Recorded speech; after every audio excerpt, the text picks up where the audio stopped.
An 18-year-old charged with 57 counts of attempted murder could end up back on the street before trial. New today, our team asked Mayor Brandon Scott if he agrees with the court's decision. A 2-year-old is fatally shot, and police have charged her father, saying he's responsible for her death. Next at 4, the gruesome discovery revealed by investigators. Then take a look at this. Video of a tow truck being stolen in Baltimore County. We're digging deeper into the rising trend and the impact it's having. Live from WBFF in Baltimore, this is Fox 45 News at 4. Tired of giving these kids a pass. The teenagers, the juveniles are running this city. The police can't do anything, the prosecutors can't do anything, and Mr. Schiraldi, who runs the juvenile system, he doesn't have a clue. Well, frustration is building amid the ongoing juvenile crime crisis, specifically when it comes to the Department of Juvenile Services and a lack of action to hold young offenders accountable. Thank you for joining us. I'm Kai Jackson. And I'm Rebecca Pryor in for Maxine tonight. Juvenile crime will be a major topic during tonight's Fox 45 Your Voice, Your Future Town Hall. Fox 45's Mackenzie Frost is hosting that event, and she joins us live with what we can expect to hear this evening. Mackenzie. Yeah, Rebecca and Kai, the town hall this evening really will center on the issue of public safety and juvenile crime. As you just heard, we continue to hear frustrations from community members about this seemingly this cycle of young people going in and out of the Department of Juvenile Services with little to no consequences. During this town hall tonight, we're going to hear from mayoral candidate Sheila Dixon, as well as City Councilman Eric Costello, and really questioning them about their plans to help get a grip on this problem. Now, a few days ago, Dixon herself talked about what she wants to see lawmakers in Annapolis do to tackle this problem. Now people are taking a hard stance on juveniles, not only about making them accountable, but they want to see a hard response happen to these juveniles. Now, again, the town hall is scheduled to take place tonight at 7 o'clock. The address is right there on your screen. And we'll also hear from a few community members about what they're doing to try and improve public safety in their neighborhoods. Now, we have to point out that we did invite Mayor Brandon Scott to participate in this conversation this evening. He will not be in attendance. We did not hear back from him about participating in this conversation. But if you want to come on down, you'll have the opportunity to ask some of these leaders questions for yourself, or we'll have a full recap for you tonight at 10. We're live in South Baltimore. Mackenzie Frost, Fox 45 News. Thank you, Mackenzie. New tonight, the father of the 2-year-old shot and killed in Northwest Baltimore Sunday night is now facing murder charges. And Baltimore police say 28-year-old Christopher Gamble is responsible for the fatal shooting inside his Park Heights apartment. His daughter, Charlie, was just a few weeks shy of her 3rd birthday. Let's go on over to Amy Simpson as the charging documents reveal new details around that tragedy. Amy. Yes, this father now facing a dozen charges ranging from first-degree murder to child abuse to tampering with evidence. This fatal shooting happened Sunday night inside this apartment building in Northwest Baltimore. According to charging documents we obtained today, Gamble was in the apartment's master bedroom Sunday night with his daughter Charlie when the 2-year-old girl was shot once between the eyes. But court filings say that Gamble gave conflicting statements to detectives in the aftermath, implying his daughter shot herself, though he also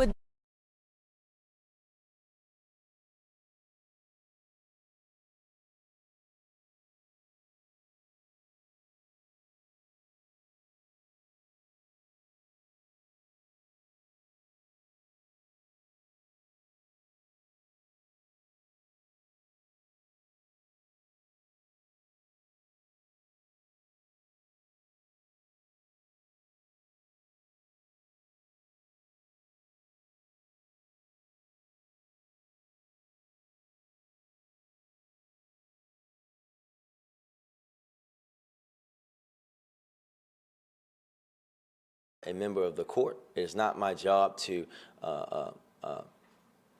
make that decision. When the Brooklyn home shooting happened, though, you called for accountability. You said you wouldn't rest until these suspects were found and faced accountability on all levels. If he's transferred back to DJS supervision, there's a very real possibility that they might not have a safe place to put him and he'll be released back into the public under an ankle monitor. So is allowing one of the suspects of one of the city's worst mass shootings to potentially be released calling for accountability on all levels? I'll say it again. Our job on accountability is to make the arrest. We know that I believe that the home monitoring thing needs to change. No one was talking about before me. I'm glad that you guys are talking about that now. You're welcome. But we know that what we have to do, my job, the residents of Baltimore know, my job is to make sure that our police arrest these individuals. If he's potentially released, though, wouldn't it put the... Thank you very much, ma'am. Next, Emily. With our last question cut off, Fox 45 emailing Mayor Scott's office asking, the city state's attorney's office says allowing for the potential release of Tristan Jackson would put the public's safety at risk. Is it not the job of the mayor to protect the public he serves? Now, the mayor's office responded to my question about an hour after my deadline tonight, but we are able to bring that to you here. He says, quote, the mayor does not believe that this individual should be released on home monitoring or otherwise. As the mayor stated today, the power to make that decision does not rest with the mayor's office or BPD. Again, an administrative judge still needs to approve this DJS transfer. I sent questions to the Maryland Judiciary yesterday and today asking when or if that will happen, but they are declining to comment. Fox 45 News sent questions to all members of the General Assembly asking if they think Tristan Jackson should be transferred to a juvenile facility or kept in an adult facility. Senator Ron Watson says because of the severity of the crime, he thinks Jackson should remain in an adult facility. And Senator Corey McCray, Delegate Jackie Addison, and Delegate Kaylin Young all say that the decision is within the courts and they will continue to take this concern into consideration during the legislative session. Well, this judge's decision is not the only one raising questions. Fox 45 News has been looking into what exactly happens inside courtrooms and uncovered multiple questionable cases. Most recently, the controversy surrounding Jason Billingsley. He's the man who police say murdered Baltimore tech CEO Pavel Lapierre. He had a long criminal history dating back to 2009, including sexual assault, attempted murder, among other charges. Billingsley should have been behind bars at the time of the murder, but was set free. There was also the case of convicted arsonist Luther Trent. Judge Melissa Finn accepted a plea deal from then City State's Attorney Marilyn Mosby that ultimately released Trent. Trent served less than 6 months in prison after he admitted to trying to burn down his ex-girlfriend's house with her and roommates inside. Finn eventually overturned the plea deal, and federal prosecutors went on to sentence Trent to 12 years in prison. On top of that, last June, there was the case of Austin Davidson, the man police say killed a Wicomico County Sheriff's deputy. In 2019, he faced 20 years for armed robbery, but Judge Finn sentenced him to probation before judgment, setting him free. And days after that case, Fox 45 News learned that Joseph Black, the man accused of hitting and dragging a police officer with his car, was also out on a plea deal from Finn's courtroom. He had been charged with attempted homicide, but that was pleaded down to handgun charges, setting him free after serving 20 months. And this brings us to our question of the day. Do you think some judges' decisions are putting the public at risk? That poll just opened. You can make your voice heard by heading to foxbaltimore.com. Earlier this week, the Department of Juvenile Services was in the hot seat as Secretary Vincent Schiraldi heard harsh criticism of his performance in the department. I think Schiraldi really came out short. He was very indirect. And in some ways, he was very self-serving tonight. And really, this is about public safety. It's not about him personally. And I think there's a lot more accountability he needs to answer to. I think Schiraldi's got a lot of gaps in what his data presents. When it comes to DJS, what do you think is going on with the secretary? And do you think that he understands the problem that is going on? No, he doesn't. And he doesn't have to understand because it doesn't affect him directly. It's a paycheck to him. If you lived in a neighborhood that these things constantly affected you day in and day out, you'd want change and you'd want it now. When it comes to hearing from DJS specifically, what do you want to hear from the secretary about what's going on? His resignation. I'm sorry to be so blunt, but I just don't think he gets it. Schiraldi's views on the juvenile justice system have been controversial. On a Harvard University panel, he said parole and probation should be eliminated. The DJS secretary says those systems don't deter people from committing crimes and don't rehabilitate offenders. Fox 45 News spoke with some experts who disagree. One of the two things probation and parole are supposed to do is keep us safer. Parole made us less safer. Probation had no impact. There needs to be some type of supervision for these people. I don't agree that all juveniles need to end up in a juvenile detention center, but again, some of them need to have some type of correctional supervision, aka probation, because again, it's important for them to understand that what they did was wrong.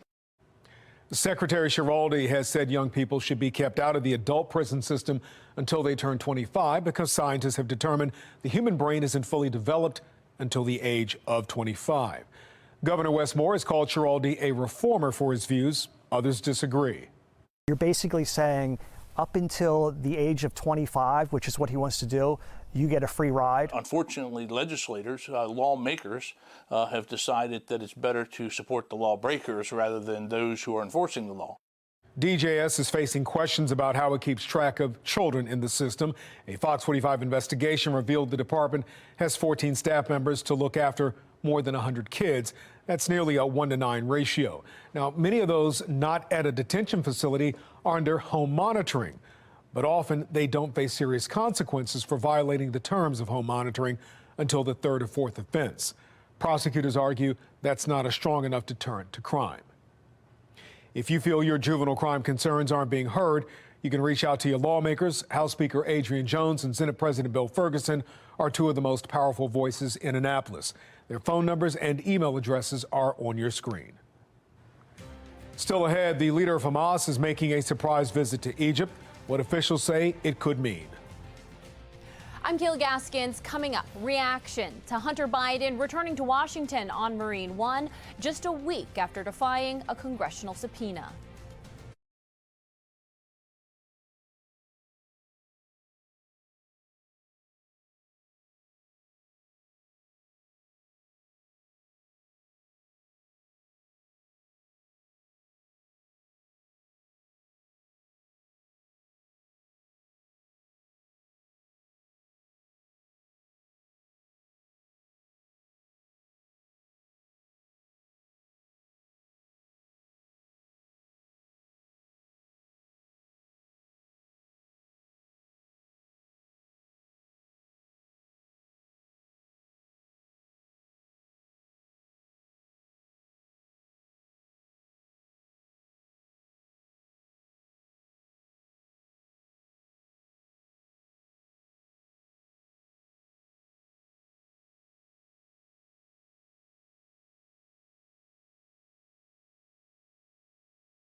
Welcome back. We are continuing to press Baltimore City Public Schools for answers after a teacher and a student were injured in a stabbing at Carver Vocational High School yesterday. Alexa Ashwell questioned leaders, and she joins us live with where the investigation stands. Alexa?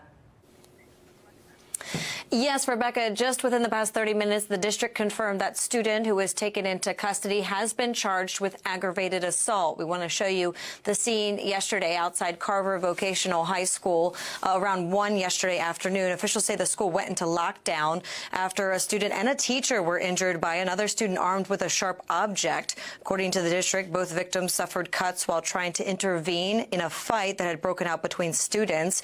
Again, that student taken into custody now charged with aggravated assault. Several parents expressed their frustration with the violence and the notification process. Back in October, you may recall, 3 teens were shot outside of the school. Charges were announced in that case weeks ago. Today, we caught up with the mayor and asked him what his administration is doing to address these issues.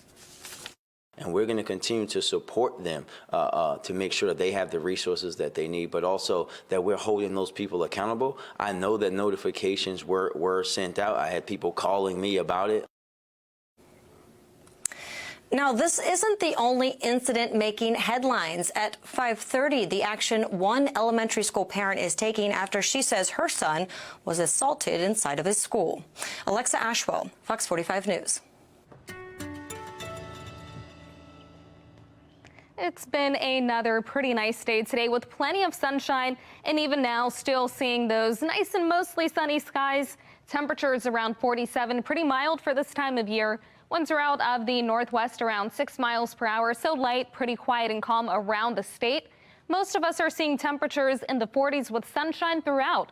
We do have the 30s in western Maryland, but otherwise it's been really nice, and overnight the temperatures drop, but we're going to stay quiet and clear. We're looking at lows starting off tomorrow morning in the upper 20s and the low 30s. Many of us will be waking up to freezing temperatures, so make sure that you have the layers. Then over the next 3 days, nice and quiet. It looks good for anyone traveling ahead of Christmas. We're talking temperatures around 49 for the high tomorrow. That's followed by the mid 40s for a little bit of a cool down on Friday. But then we're talking high temperatures reaching the upper 40s, low 50s on Saturday. We'll stay nice and quiet through Christmas. We've got high pressure over our region, keeping us nice and dry. We're keeping watch on this system that could lead to a few showers for areas west. But again, across Maryland, expect a nice and quiet forecast ahead of Christmas. We'll stay nice and dry tonight, waking up to a few clouds tomorrow morning. The cloud cover will increase into the afternoon, but overall, we stay dry with temperatures reaching the upper 40s, keeping us above average. We'll start off Friday morning with cloudy skies, then into the afternoon, a few breaks in those clouds. Temperatures will be lower, though. We're talking highs in the mid 40s, which is below average for this time of year. We stay dry through the weekend and Christmas, but it's the day after when our rain chances increase. We're looking at scattered showers on Tuesday and again on Wednesday across the state, and that could have an impact on your post-Christmas travel, so make sure that you're following along for updates. 30 for the low temperature with clear skies. Then tomorrow, highs around 49 with plenty of sunshine. That cloud coverage will start to increase by the afternoon. 45 for the high on Friday, then 50 on Saturday, 54 on Christmas Eve. Then for Christmas Day, we're looking at mild temperatures, 55 with a mix of sunshine and clouds. We have the chance for showers, though, on Tuesday, 56, and we stay above average on Wednesday with another round of showers. Temperatures will be around 57. Back to you.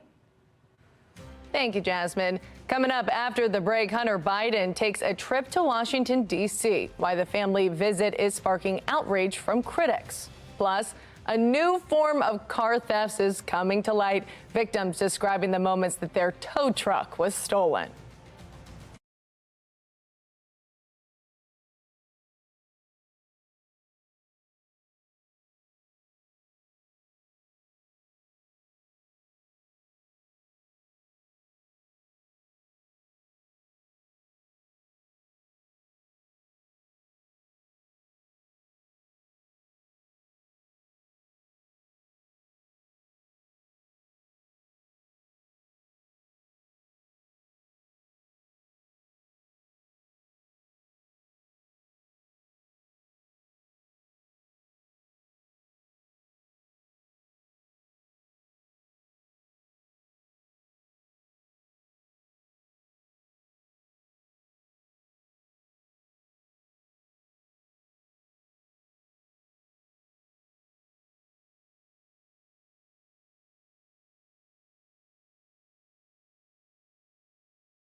Welcome back. Hunter Biden is back in Washington, D.C. as his legal battles continue to mount. National correspondent Kayla Gaskins reports.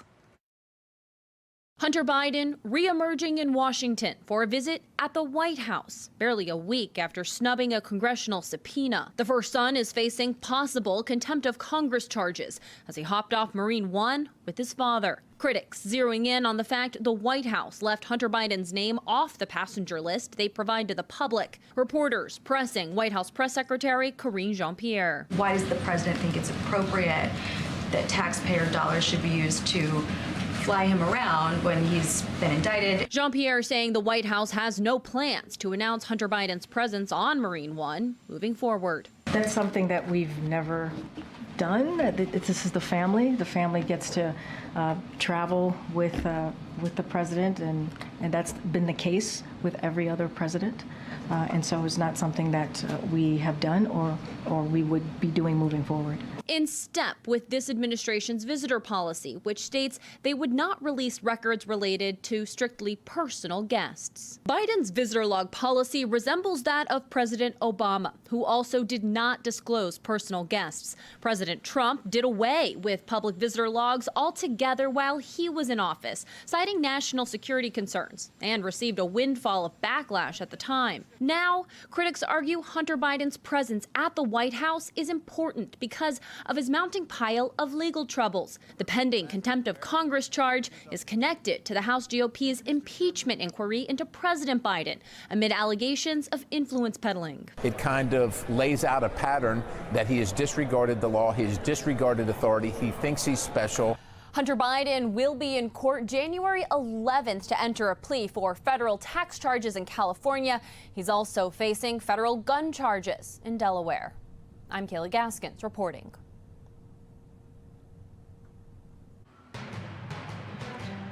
The political leader of Hamas is in Egypt, a rare personal visit that could mark signs of diplomacy and potentially a new ceasefire that will lead into aid to Gaza and free hostages. Leader Ismail Haniyeh typically intervenes in diplomacy publicly only when progress seems likely. The last time that he went to Egypt was in early November, just before the first and only temporary ceasefire was announced. During that pause, more than 100 hostages were released.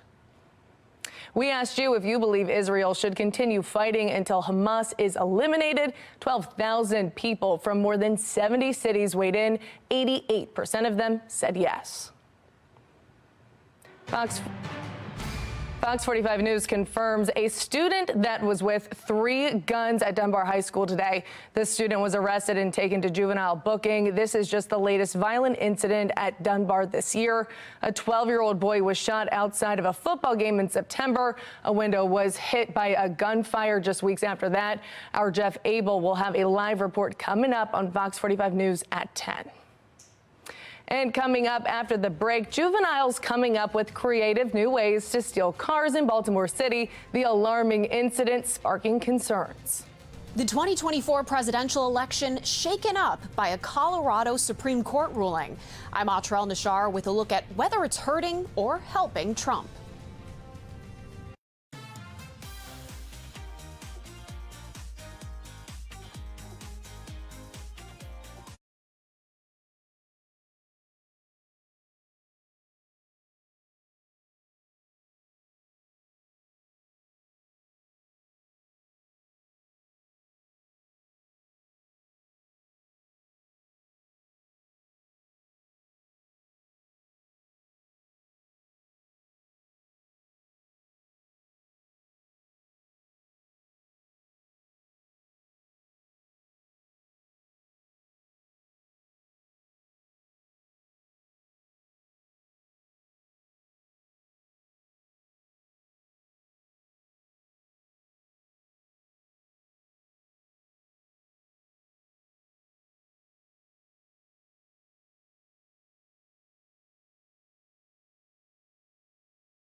soon they started, they rent out. So, when I saw it, my tow truck was coming out from a parking lot. I called, 911. In a story you're seeing first on Fox, exclusive video of a tow truck being stolen. It's just one of many recent string of crimes that has both the city and county investigating. We've seen a lot of car thefts, but this one's just crazy. This is crazy. Crazy. Fox 45's Vincent Hill has more on what could be behind the thefts. Vincent. Yeah, Rebecca and Kai, crazy indeed. This tow truck back on the lot tonight, but Monday night, a different story. Just one of 4 stolen in the area, possibly for other crimes. It's usually a tow truck coming to get your car. But pay close attention to this video. 2 people get out of a car and run straight to this tow truck in Baltimore County at the city line. My tow truck right here was stolen on Monday. Mardo Afero's tow truck stolen just after 11:45 Monday night. The alert on his camera waking him up out of his sleep. When I saw it, my tow truck was coming out from a parking lot. I called, 911. Baltimore County Police took a report that night. When you see, what you're working hard for, and somebody just come and take it, it's feeling really bad. Wednesday morning, his tow truck was found, damaged and ditched in South Baltimore. We can see in through the window, they broke the steering wheel. The ignition. Yeah, I see, a leak right there, right now. The tow truck found by this man. I was actually taking my kids to school, and we happened to come across his truck parked on a side street. Before taking his kids to school. He called me at 6:45 this morning. I said, "Are you serious?" Will Perkey got a phone call. What do you mean? He's like, well, you might want to get down here. His tow truck also stolen Tuesday night. The gate's normally locked all the time, never leave it unlocked. Somebody ran through it. Destroying the gate and causing extensive damage to the truck. There's 2 other tow trucks around the corner stolen. There's a couple of them a couple weeks ago stolen. Will says he's heard the stolen tow trucks may be used to commit other crimes. That's what somebody else is saying, that they're using them to steal more cars. Fox 45 reached out to Baltimore County and Baltimore City Police. So you was calling the tow truck for my tow truck? Yeah. The county does confirm Mardo's truck was stolen and are working to determine if it was used in any recent auto thefts. Meanwhile, both tow truck drivers left behind with the bill. At least $4,000 or $5,000 in damages, the windshield, the top of the roof. We'll see, how much it costs. We don't know how much damage they doing, until I bring it back, to my garage. And again, at least 4 tow trucks just like this stolen between today and Monday night. So if you see a tow truck in your area, they could be thieves on the prowl. For now, we're live in Baltimore County. Vincent Hill, Fox 45 News. All right, Vincent, thank you. Baltimore City State's Attorney Ivan Bates is taking on his tough on crime approach to the streets of the city, participating in a community walk through Southeast Baltimore. Residents in the community are living in terror here. I asked for the job. I want the job. I'm trying to do the job because I'm trying to benefit and be there for them because they're frustrated. They should have to live like this. Well, residents of Graceland Park neighborhood are sounding the alarm for what they're calling a hotspot for crime. They should have to live like this. They pay taxes. They go to work. They're trying to make our city the best they can. I need to do what I can as well. Well, they are kids. They're our kids. We love our kids, but sometimes you have to have tough love. The other things we also realize when it comes to some of those activities like that, we're finding that they're part of an organization. We have older people, adults, preying upon the juveniles because they know that nothing will happen to the juveniles.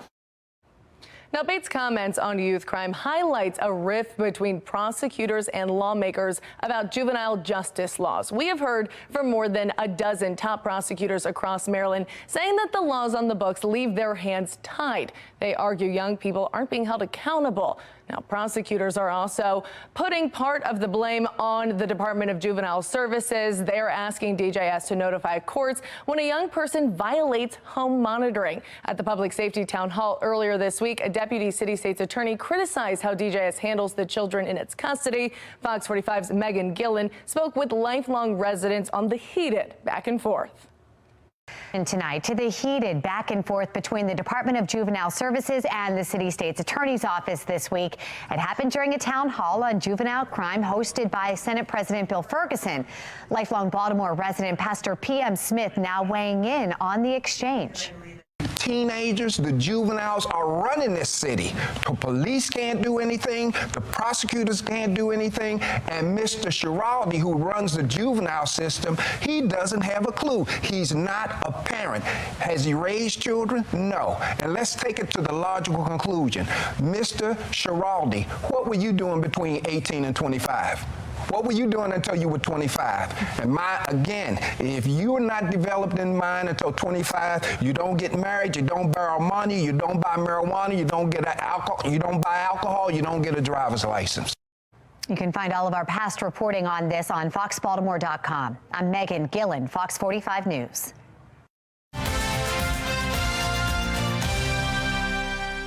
Baltimore City teacher turned mayoral candidate says what she's seen during her day job convinced her to run for political office. Wendy Boesel started with city schools a decade ago and in fact worked as a teacher at Sinclair Lane Elementary School. Well, now she teaches home and hospital, which is a program for students who can't attend school due to medical complications and conditions. Well, she says 6 of her students have serious medical issues, including paralysis from gunshot wounds, which is why Boesel says that her main platform as mayor would be fixing Baltimore City Public Schools.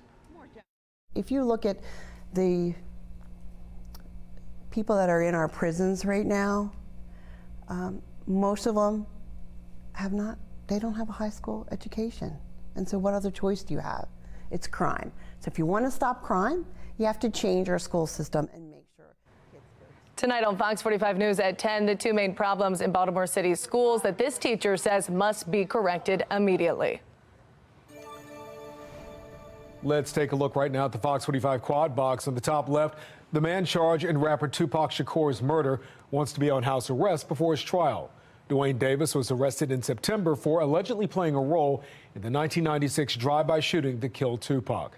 Davis's legal team says his health has gotten worse in jail and that the indictment against him was based on hearsay from questionable witnesses. A hearing is set for January 2nd, and the trial is scheduled for June. Top right Republicans subpoena Attorney General Merrick Garland for answers concerning a DOJ investigation that predates his time as AG. House Judiciary Chairman Jim Gordon issued the subpoena. He believes the Justice Department attempted to access personal information of some congressional aides in 2017 for proof of possible contacts between the Trump campaign and Russia. It's not clear what information Garland might be able to provide to the committee. On the bottom left, a Confederate statue in Arlington National Cemetery may be removed.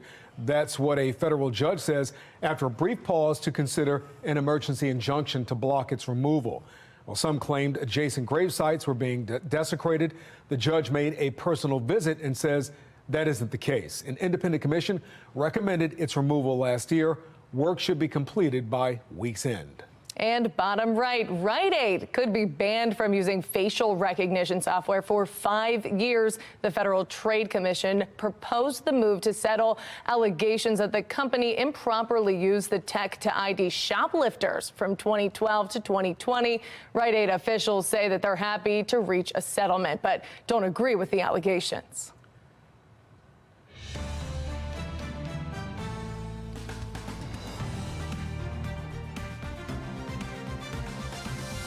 Following the Colorado Supreme Court ruling that former President Donald Trump can't appear on the 2024 ballot, which Trump is appealing, his primary opponents are rushing to his defense. National correspondent Atra Al-Nashar has a look at how this first-of-its-kind ruling is shaking up the presidential race.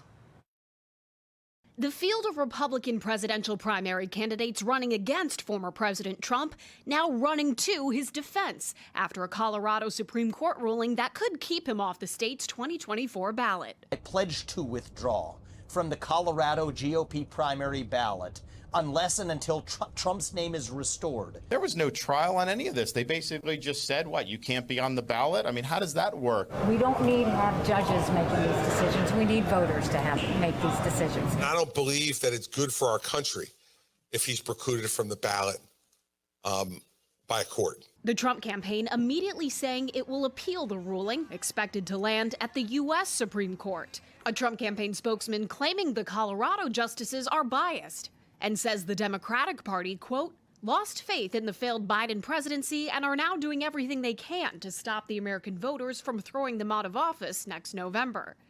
President Trump. It's a similar defense Trump's used after each of his 4 indictments in which he faces a total of 91 criminal charges. His legal troubles have been followed by a boost in GOP support, according to polls. Former Trump White House lawyer Ty Cobb. This vindicates his insistence that this is a political conspiracy to interfere with the election. It's, doodah, but that's the way he tries to sell this. Democrats like Colorado Congressman Jason Crow say the court got it right. He has been very clear over and over and over again that he does not care what the voters have to say. He will do anything possible, including widespread election fraud, to try to win this election.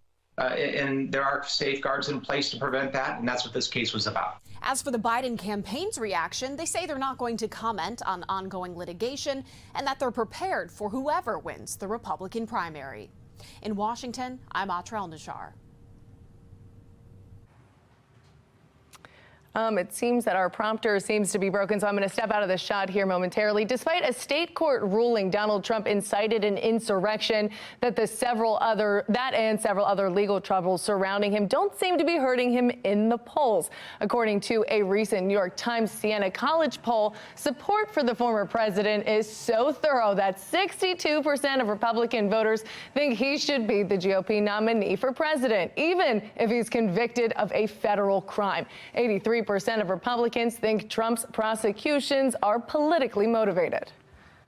Donald Trump is doubling down on his claims that immigrants, quote, poisoned the blood of our country, his words, even though critics are drawing parallels between his rhetoric and Adolf Hitler.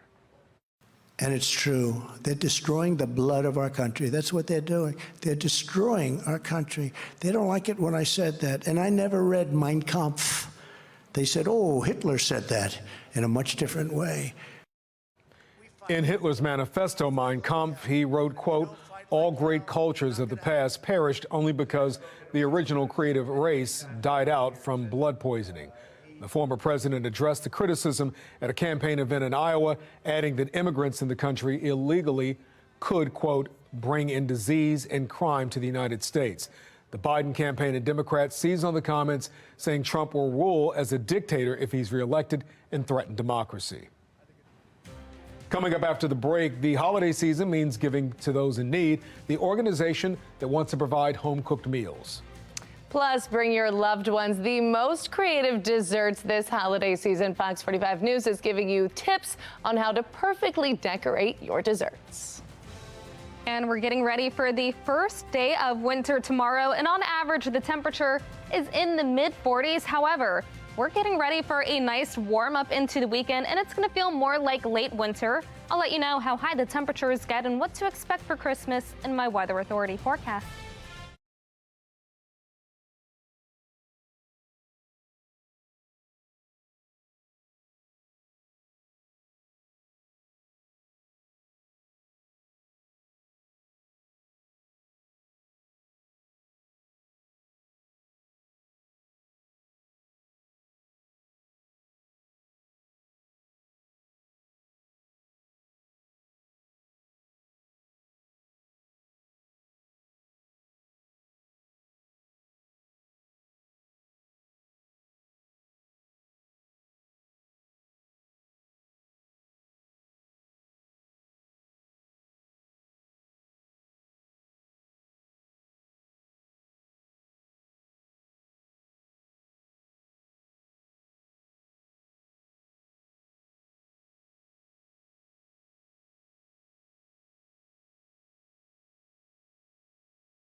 Providing everything from food to clothes to gifts, the Franciscan Center is in the giving spirit.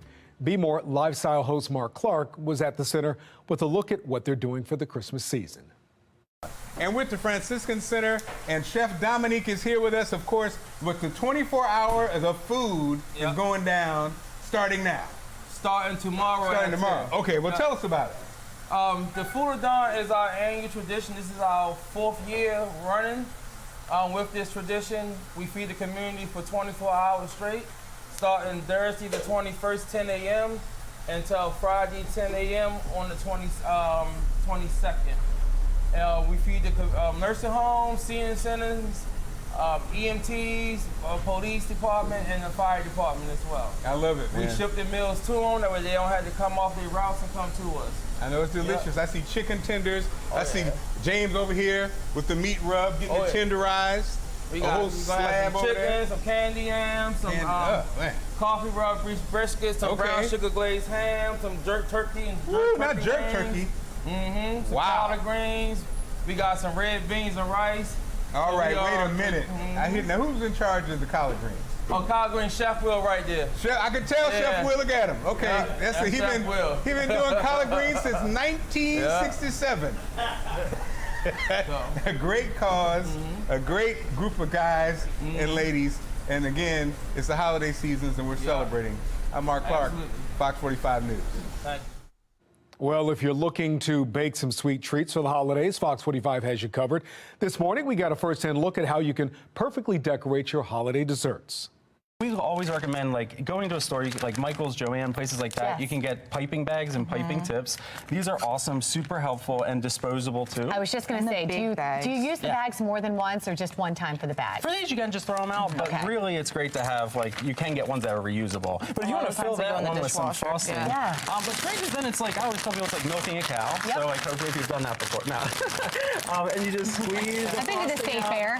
Yeah, you know how it goes. See, you make that look easy though, because watch when I do it. And I do notice you don't go all the way to the end. Yeah, so right there. Squeeze from the bottom a little bit, gives you a little help, and then swirl, swirl, swirl. It's a lot of growth. I didn't swirl enough. Oh, but see, you're perfect. Easy, but Megan did a good job. Well, many of you are sharing how you're getting into the holiday spirit. On the left, Rosemary sent us this picture of her family's tree. More than 350 ornaments and 600 lights. Very nice. I love it. And in the middle, Amanda sent us this picture of her mother dressed up as Santa with her son Carson. We love it. And on the right, Dina sent us this beautiful picture of her Christmas tree this year. Dina, thank you. I like that. Very nice. Well, we'd like to see how you're celebrating the holidays. Scan that QR code on your screen. That will take you to our website, foxbaltimore.com, where you can upload your pictures and videos, all powered by Stacklet. Jasmine, what do you think? Oh, I love seeing the pictures of the trees and all the holiday pictures. It's really not feeling much like Christmas, though. We've been dealing with above average temperatures, and wait until the weekend, we really start to see those numbers rise. 47 currently with plenty of sunshine over Towson and light winds out of the northwest.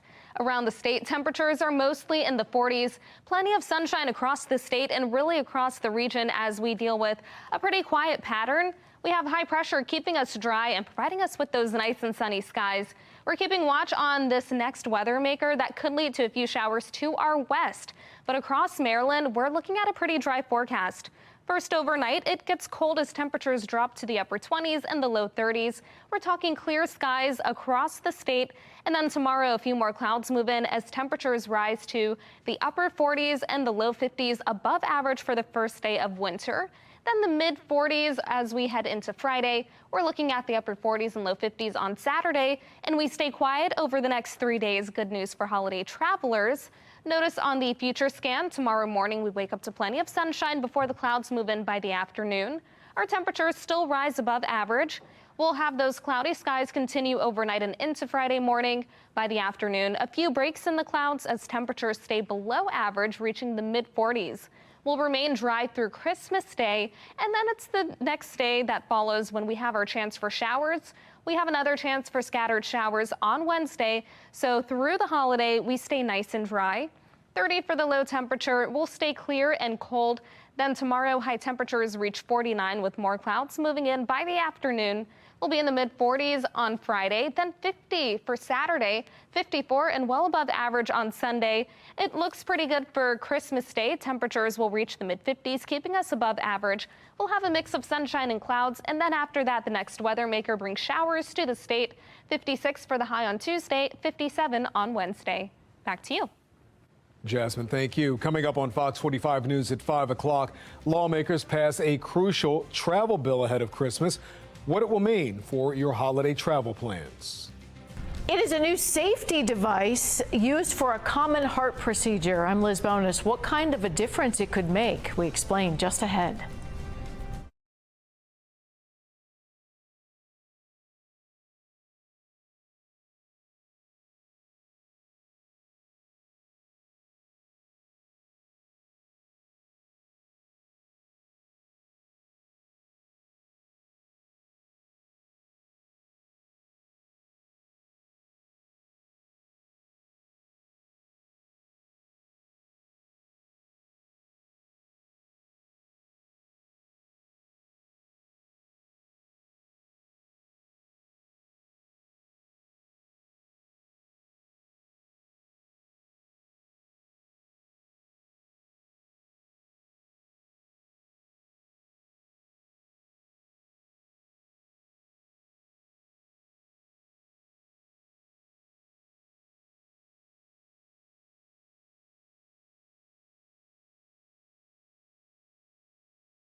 A new device could help reduce a common complication that often accompanies a procedure to treat heart rhythm problems. Medical reporter Liz Bonus explains how it works. Hey there, hello to you. This procedure used to treat what's called atrial fibrillation, a common problem where an ablation is often used to burn or freeze a precise area of the heart to restore a normal heart rhythm. Researchers at The Ohio State University Wexner Medical Center have developed a new device which may stop damage during this procedure to the esophagus. As this video provided by the center shows, this device is used to simply shift the esophagus out of harm's way during the procedure, which reduces the risk for esophageal damage. The immediate result is safety during the procedure. The additional benefit is confidence for the physician to be able to deliver the ablation energy where they want, regardless of where the esophagus is located. This is what the device looks like once it's inserted. The patient is under general anesthesia for the procedure, and this gets inserted into the esophagus, so it's very atraumatic. It has a rounded tip. And the other key point, it has these small little holes at the end of it, and that becomes the site of vacuum suction. A clinical trial led by Ohio State found that without the device, over a third of heart ablation patients had esophageal injuries. But when the new device was used, less than 5% of patients had that injury to the esophagus, and they were much less severe than the control group. One of the reasons these added safety devices make such a big difference is that AFib kind of feels like a fish flopping in your heart, but it raises your risk for stroke significantly. If you notice you're short of breath, you feel dizzy a lot, you get tired or weak more easily than you used to, ask your doctor to refer you to a cardiologist. I'm medical reporter Liz Bonus. Back to you. We are getting ready for a pretty quiet weekend, good for holiday travel. 45 for the high temperature on Friday with a mix of sunshine and clouds. Mostly cloudy on Saturday with highs around 50, and the temperatures continue to rise. 54 on Christmas Eve. Coming up, I'll have a closer look at how it looks for Christmas Day and when we'll have the next chance for rain in my full forecast in about 20 minutes. Back to you. Coming up on Fox 45 News at 5, an 18-year-old is charged for his involvement in the Brooklyn Day mass shooting, now being transferred to a juvenile facility. We're pressing the mayor on the controversial decision. Fox 45 News is hosting our own public safety town hall tonight. Mackenzie Frost gives an exclusive preview.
An 18-year-old charged for his role in the Brooklyn Day mass shooting could end up back on the street before trial. Fox 45 News presses the mayor on his response to the court's decision. New video you're seeing first on Fox showing what appears to be juveniles stealing a tow truck. Why police believe this wasn't a one-off incident. A father charged in the shooting death of his 2-year-old daughter. The disturbing details that we're learning. Live from WBFF in Baltimore, this is Fox 45 News at 5. The fallout continues following a judge's controversial decision to house an adult offender in a juvenile facility.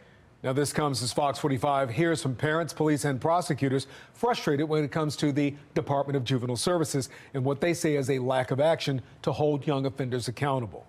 Good evening. I'm Kai Jackson. And I'm Rebecca Pryor. Thank you for joining us. As we reported yesterday, an 18-year-old facing nearly 60 counts of attempted murder and gun charges for his involvement in the Brooklyn Homes mass shooting may no longer be held in an adult facility. Despite his age and the seriousness of his crimes, a new ruling will place Tristan Jackson back under DJS supervision, which could lead to his release. In the wake of the worst mass shooting in Baltimore City's history, we won't stop until we find those responsible and hold them accountable. with 2 killed and 28 others injured. We're not going to be dismayed by cowards that committed this mass shooting, and we're going to continue to remove those folks off the street. Mayor Brandon Scott vowing to hunt down and lock up those responsible. I hope these folks don't sleep well, because we're not going to sleep until we pull them off. Among the first arrests, 18-year-old Tristan Jackson. According to charging documents, police placing Jackson at the scene of the crime using GPS coordinates from an ankle bracelet the Department of Juvenile Services was supposed to be monitoring. Police also claiming video from CCTV surveillance cameras showing Jackson spraying 5 rounds in the direction of 7 unknown individuals who were fleeing. Facing 57 counts of attempted murder and weapons charges, in August, a judge deeming Jackson a danger to the community, holding him without bond in an adult facility. But last Friday, Judge Charles Bloomquist approving a motion to move Jackson to a juvenile facility. Legally speaking, minors are minors and adults are adults. It just doesn't seem to follow the logical course of where most cases track. The decision shocking local attorneys Fox 45 spoke with who have no involvement in the case. It is highly unusual for something like this to occur. It would be extremely rare, no doubt. And Baltimore City State's Attorney Ivan Bates, who in a statement to Fox 45 wrote in part, quote, "We do not believe that an adult should be housed in a juvenile facility with children while he awaits trial on adult charges." Bates also warning, due to capacity constraints inside DJS detention centers and PREA laws, which prohibit adult inmates from being housed where they could have sight, sound, or physical contact with juvenile inmates, Jackson may be released from DJS detention. He can go home on an ankle monitor. That could theoretically happen, which I think is a very scary proposition. And would undermine Mayor Scott's promise to keep the Brooklyn Homes mass shooting suspects off our streets. Do you agree or disagree with the judge's decision? The judge's decision is the judge's decision. I am not a member of the court. It is not my job to make that decision. When the Brooklyn Homes shooting happened, though, you called for accountability. You said you wouldn't rest until these suspects were found and faced accountability on all levels. If he's transferred back to DJS supervision, there's a very real possibility that they might not have a safe place to put him and he'll be released back into the public under an ankle monitor. So is allowing one of the suspects of one of the city's worst mass shootings to potentially be released calling for accountability on all levels? We got it. I'll say it again. Our job on accountability is to make the arrest. We know that I believe that the home monitoring thing needs to change. No one was talking about that before me. I'm glad that you guys are talking about that now. You're welcome. But we know that what we have to do, my job, the residents of Baltimore know, my job is to make sure that our police arrest these individuals. If he's potentially released, though, wouldn't it put the... Thank you very much, ma'am. Next, Emily. With our last question cut off, Fox 45 emailing Mayor Scott's office asking, the city state's attorney's office says allowing for the potential release of Tristan Jackson would put the public's safety at risk. Is it not the job of the mayor to protect the public he serves? Now, the mayor's office responding to my question just an hour after my deadline, saying, quote, the mayor does not believe that this individual should be released on home monitoring or otherwise. As the mayor stated today, the power to do that, make that decision, does not rest with the mayor's office or with BPD. Again, an administrative judge still needs to approve the DJS transfer. I sent questions to the Maryland Judiciary this week asking when or if that will happen, but they declined to comment. Fox 45 News sent questions to all members of the General Assembly asking if they think Tristan Jackson should be transferred to a juvenile facility or kept in an adult facility. Senator Ron Watson says because of the severity of his crime, of the crime, he thinks Jackson should remain in an adult facility. And Senator Corey McCray, Delegate Jackie Addison, and Delegate Kaylin Young all say that the decision is within the courts and they will continue to take this concern into consideration during the legislative session. Now, this judge's decision is not the only one raising questions. Fox 45 News has been looking into what exactly happens inside of our courtrooms and uncovered multiple questionable cases. Most recently, the controversy surrounding Jason Billingsley, the man who murdered Baltimore tech CEO Pavel Lapierre. He had a long criminal history dating back to 2009, including sexual assault, attempted murder, along with other charges. Billingsley should have still been behind bars at the time of the murder, but was ultimately set free. There was also the case of convicted arsonist Luther Trent. Judge Melissa Finn accepted a plea deal from Marilyn Mosby's office that ultimately released Trent.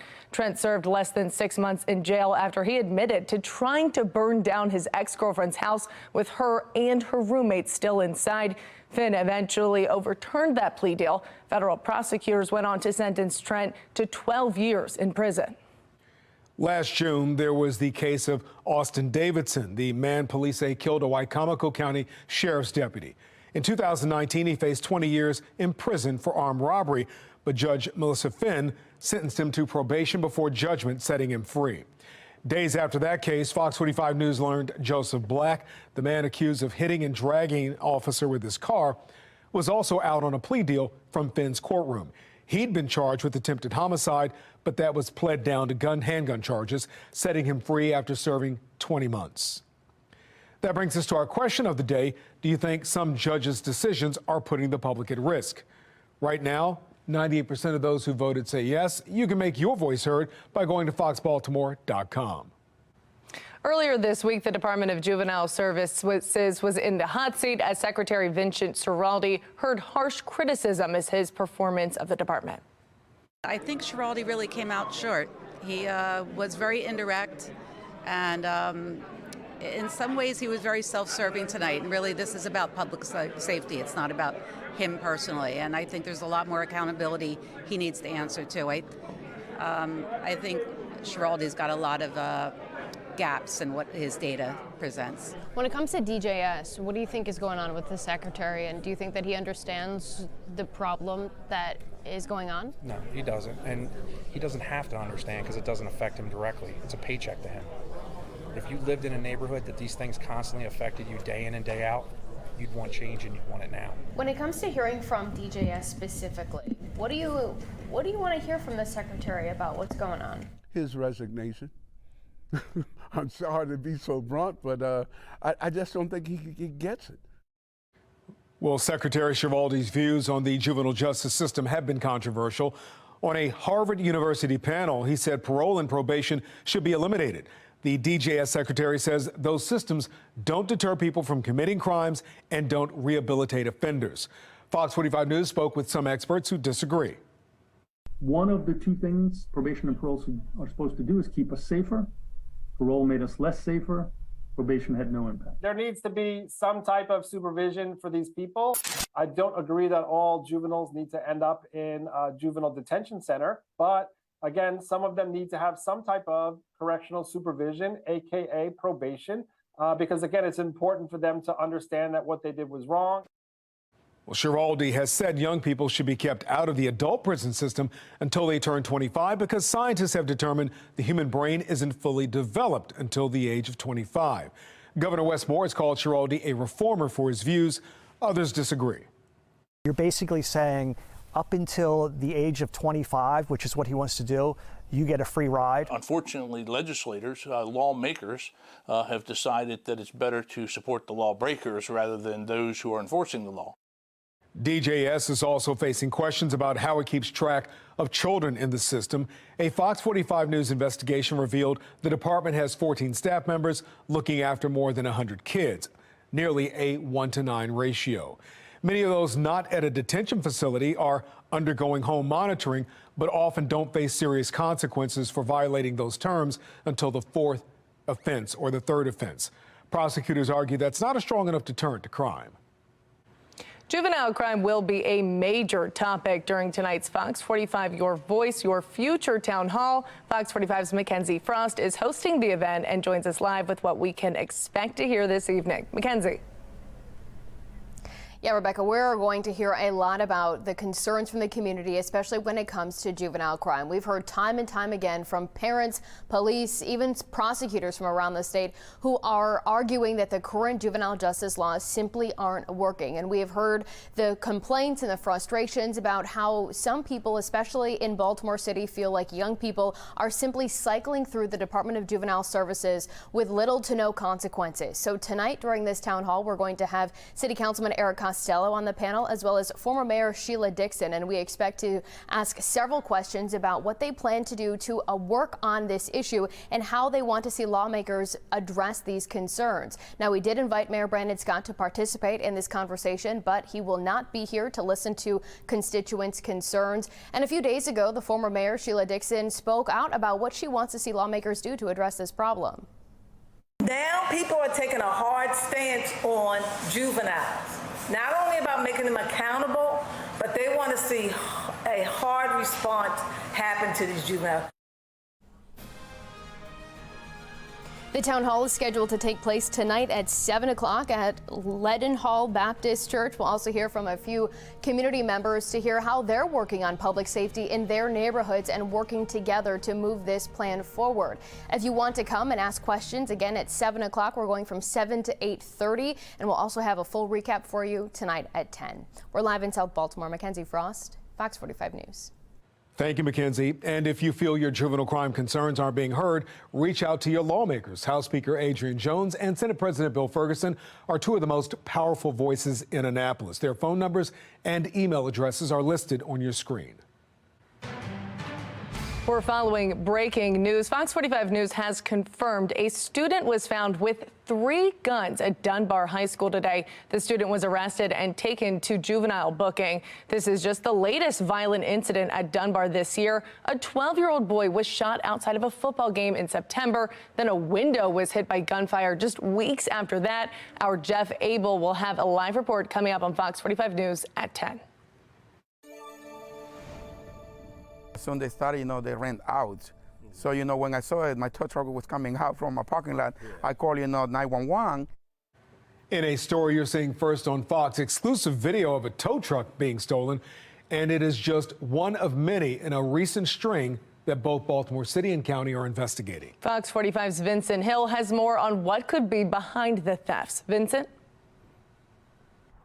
Yeah, Rebecca and Kai, the tow truck here safe on the lot tonight, but Monday night stolen in one of at least 4 that may be used in other crimes. It's usually a tow truck coming to get your car. But pay close attention to this video. 2 people get out of a car and run straight to this tow truck in Baltimore County at the city line. My tow truck right here was stolen on Monday. Mardo Afero's tow truck stolen just after 11:45 Monday night. The alert on his camera waking him up out of his sleep.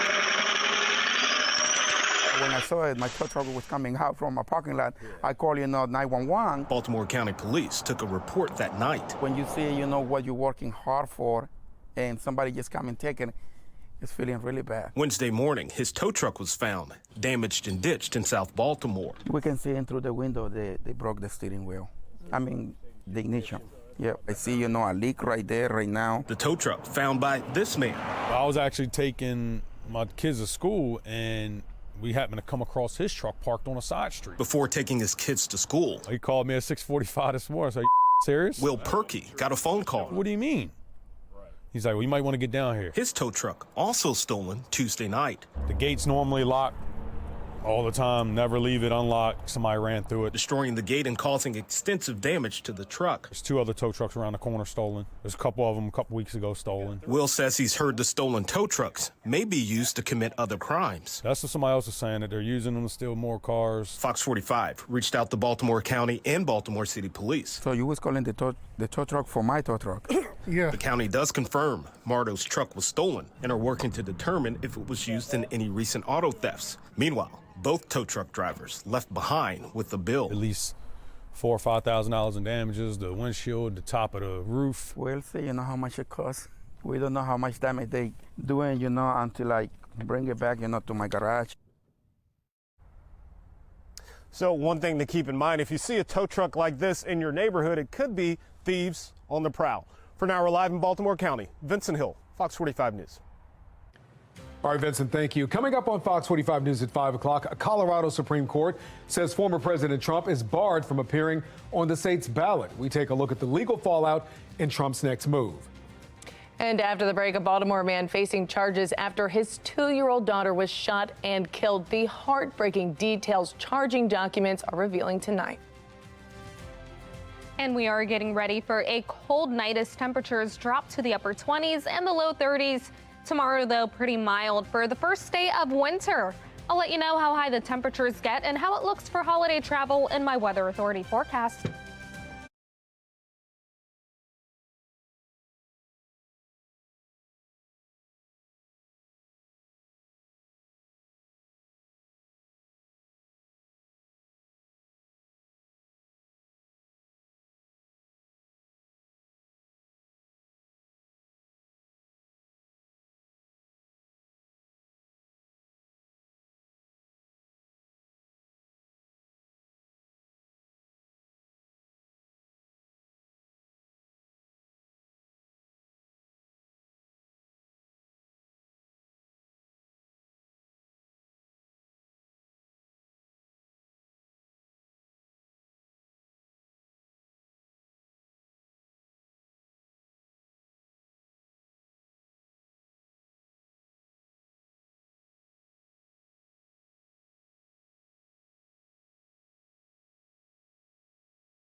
Welcome back. The father of the 2-year-old shot and killed in Northwest Baltimore Sunday night is now facing murder charges. Baltimore police say 28-year-old Christopher Gamble is responsible for the fatal shooting inside his Park Heights apartment.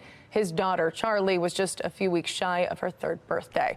Let's get over to Fox 45's Amy Simpson as the charging documents reveal new details around the tragedy. Amy. Yes, this father now facing a dozen charges. Court documents today revealing this young girl was shot once between the eyes, but tonight there is no clarity around who pulled the trigger. It happened Sunday night inside this apartment building in Northwest Baltimore. I got a walk-in shooting at Sinai. Juvenile shooting victim coming into the location. Police responding to the hospital for a walk-in shooting victim. A 2-year-old, later identified as Charlie Gamble, died at the hospital. Tonight, her father, 28-year-old Christopher Gamble, facing a dozen charges, ranging from first-degree murder to child abuse to tampering with evidence. When you get there, can you advise, I got this child neglect. They said a male dropped a child off, gave it to a staff member and pulled off in a vehicle. Sounds like it might have been this walk-in. They just dumped him and left. If it's the same, advise. New charging documents for Gamble reveal the father did hand his daughter to staff at Sinai Hospital and leave, later returning with the girl's mother and reportedly wearing different clothes. According to court filings, Gamble was in the apartment's master bedroom Sunday night with his daughter Charlie. 3 other children and their mother also home. Filings say when the 2-year-old girl was shot once between the eyes. Charging documents say Gamble gave conflicting statements to detectives, implying his daughter shot herself, but also admitting to purchasing an illegal gun off the street for $600, he told detectives. Gamble said he left the weapon on the TV stand the night of the shooting, though court documents lack clarity on who pulled the trigger. On his way back to Sinai Hospital Sunday night, a witness told investigators Gamble said, quote, "I have to die. It was my fault."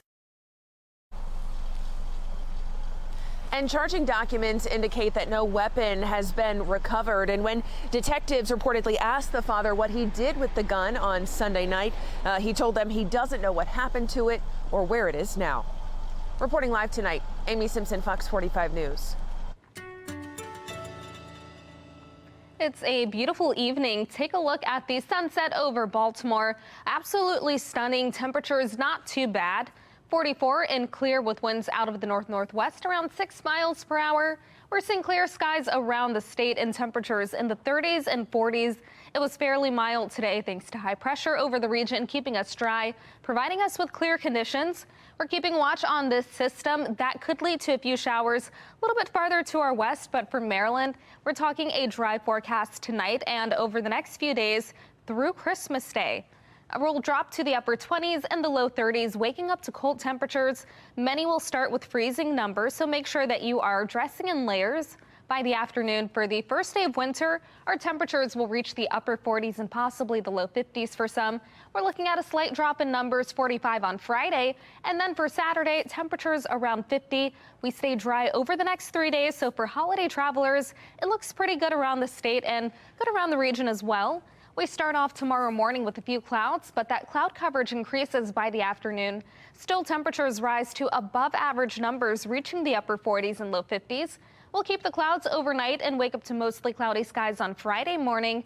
Then by the afternoon, a few breaks in the clouds as temperatures reach the mid-50s. We remain dry through Christmas Day, but after that, the next weather maker moves in, and that will lead to showers on Tuesday and again on Wednesday. We're talking scattered showers on both days, so if you plan on driving anywhere, make sure that you are staying up to date on the forecast. 30 for the low temperature tonight with clear skies and cold weather. Then tomorrow, highs around 49 with increasing clouds. After that, we're looking at a slight drop in temperatures on Friday as highs reach the mid-40s. 50 on Saturday, and the temperatures keep rising through Christmas Day. 54 on Sunday, then 55 on Christmas.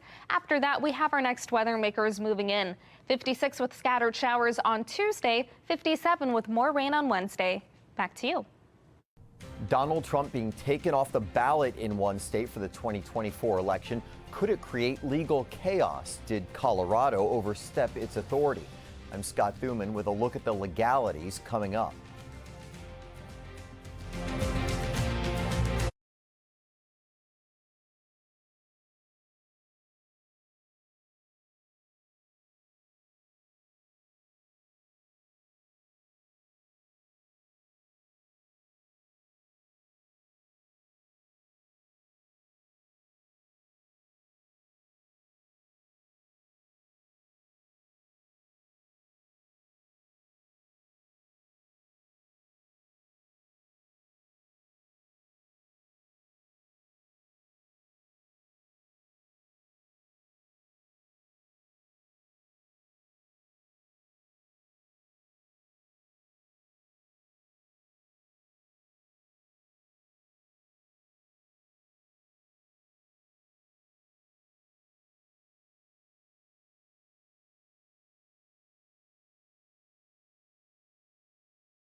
Welcome back. Now to that historic decision out of Colorado, where the Supreme State Court has barred Donald Trump from being on the ballot in the 2024 election. Will such a controversial ruling stand, or will the United States Supreme Court step in? Sinclair's chief political correspondent Scott Thuman has a closer look.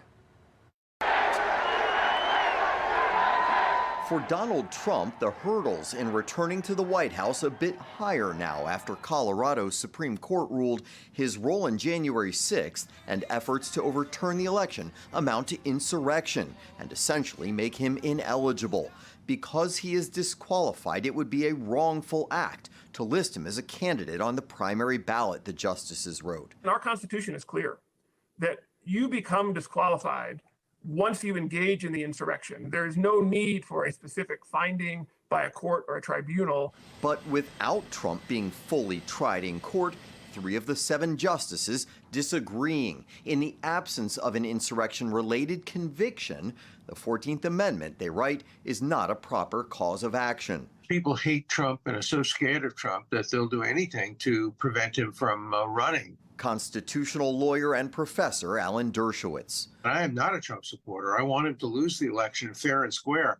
But without the thumb of the judiciary, Congress, and only Congress, can pass legislation implementing the provisions of the 14th Amendment. It leaves nothing to the states. President Biden, too, now weighing in on another legal drama likely destined for the U.S. Supreme Court. Now, whether the 14th Amendment applies, I'll let the court make that decision.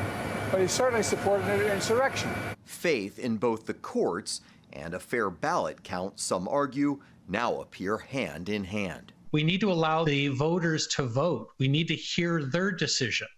And the court here just said, you're not going to get that. In Colorado, we're not going to let you vote for Donald Trump. While other states have made similar efforts to keep Trump off the ballot unsuccessfully, the first votes are just weeks away, so it's expected the Supreme Court will act quickly. In Washington, I'm Scott Thuman. That brings us to our national question of the day. Do you believe the decision to remove Donald Trump from the Colorado ballot is good for democracy or a danger to democracy? So far, 87% of those who voted say bad for democracy. To weigh in, head to foxbaltimore.com/vote and click on the Pulse tab. A stabbing at Carver High School yesterday, sparking concerns over violence in and around schools. A look at the troubling trend happening here in the city. I'm Janae Bowens in Washington with a look at who's getting a pay bump in 2024.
Well, the mother says her 7-year-old son was assaulted inside a Baltimore City school, and now the school system is failing to take proper action.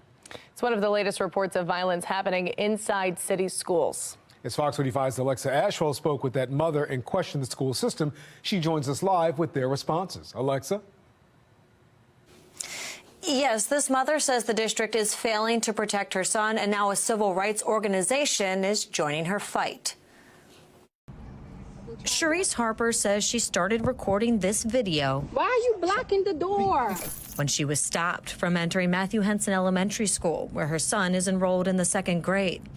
Can we stop? I'm not. The mother says she's since been banned from the school and says it's all because she refuses to accept the district's handling of a recent assault committed against her son. My son has to do physical therapy now because of what happened. I took him to the hospital and he had a concussion and he had bruises to his ribs. And that's just unacceptable for a 7-year-old. He was left unattended. I can't even wrap my head around it. Today, outside City Schools headquarters, the mother, alongside the civil rights organization Racial Justice Network, detailed her 7-year-old son was assaulted by another student inside an unattended classroom December 7th. Teacher was not present. No adults was present at all. Nobody called me. Nobody sent my child to the nurse. Nobody did anything. Here, the mother sharing documentation of her son's concussion, as well as injuries she says he sustained from another prior incident inside the school. The school failed to get him treatment, notified the parent, or reported properly. The school police also failed to properly handle and report the assault. Then, to make matters worse, the parent was banned from the school. Racial Justice Network says City Schools has violated the Maryland Schools Reporting Act, as well as the Maryland Parental Bill of Rights, and says they plan to take legal action against the district. And I think that it's time that we clean up our school system for all our babies. This announcement comes on the heels of violence at nearby Carver Vocational High School. Just yesterday, the district confirmed a student and a teacher suffered cuts after another student pulled out a sharp object during a fight, forcing the school into a lockdown. I don't feel like this school is safe for my nephew. And back in October, 3 teens were shot outside of Carver. The city state's attorney recently announcing indictments against one of those teens and his parents. I don't know what they're going to do to fix it. It's a question we asked the district and the mayor. And we're going to continue to support them to make sure that they have the resources that they need, but also that we're holding those people accountable. As for Sharice Harper, the mother says she and her son are still waiting for proper action to be taken. Because my child doesn't even want to go to school anymore. Yeah, the mother says her son has yet to return to school. I sent the district a list of questions, including confirmation of this December 7th assault. I have not yet heard back. Alexa Ashwell, Fox 45 News. Thank you, Alexa. New speed cameras on one of Maryland's most dangerous highways aren't exactly slowing down drivers. That's right. New data found more than 200 drivers have clock speeds of more than 100 miles an hour since those cameras have been installed. And I know this area, it's in Prince George's County. It's a dangerous road at times. Brad Bell with our Sinclair sister station in D.C. is taking a look at one group's efforts to raise fines to stop speeders. The Indian Head Highway death toll in the last 16 years, 91 people killed. Just last year, 10 people died in crashes along this multi-lane connector from the Beltway to Charles County through southern Prince George's. Crashes often involve multiple fatalities, with speed often to blame. Indian Head Highway's gone from a roadway to a raceway to a runway, where we got speeds that will, like flight level, and somebody's flying a plane. Robert Screen is part of a group which successfully lobbied the legislature to allow speed cameras along Indian Head Highway. But they haven't slowed everyone down. The cameras clocking nearly 12,000 people going at least 11 miles an hour over the limit in just a 3-month period, with 200 of those speeders going over 100. All of which is why Screen's group is pushing for a dramatic increase in fines for high speeds and repeat offenders, calling a press conference and enlisting the support of several politicians in hopes of getting a bill through the legislature. We're not trying to pick people's pocket, we're trying to save people's lives. So how big are these fines? Well, more than $500. $100 is what's proposed for the most aggressive speeders. In years past, the bill has failed to get through the legislature, but this year, its supporters hope the stories they tell about this roadway will make a difference. Along Indian Head Highway, Brad Bell, Fox 45 News. Here in Baltimore, the city is adding 8 new red light camera locations in hopes of raising revenue and enhancing safety. Earlier this month, we spoke with Taxpayer Alliance member David Williams, and we asked him about the plan. He says it won't be the moneymaker that the city is hoping for. If you look at what's happening with these red light cameras, there's not a lot of money that's being generated by this. Last year, it was about $6 million, and this is out of 220,000 tickets. And this is something that people may not know, is that about 100,000 tickets weren't even paid. So people didn't pay a lot of these tickets. And we know that Baltimore City is in a real financial crunch here. I mean, they're looking at deficits next year, and they're looking for any kind of revenue. And I really hope they don't think that this is like the big cash cow.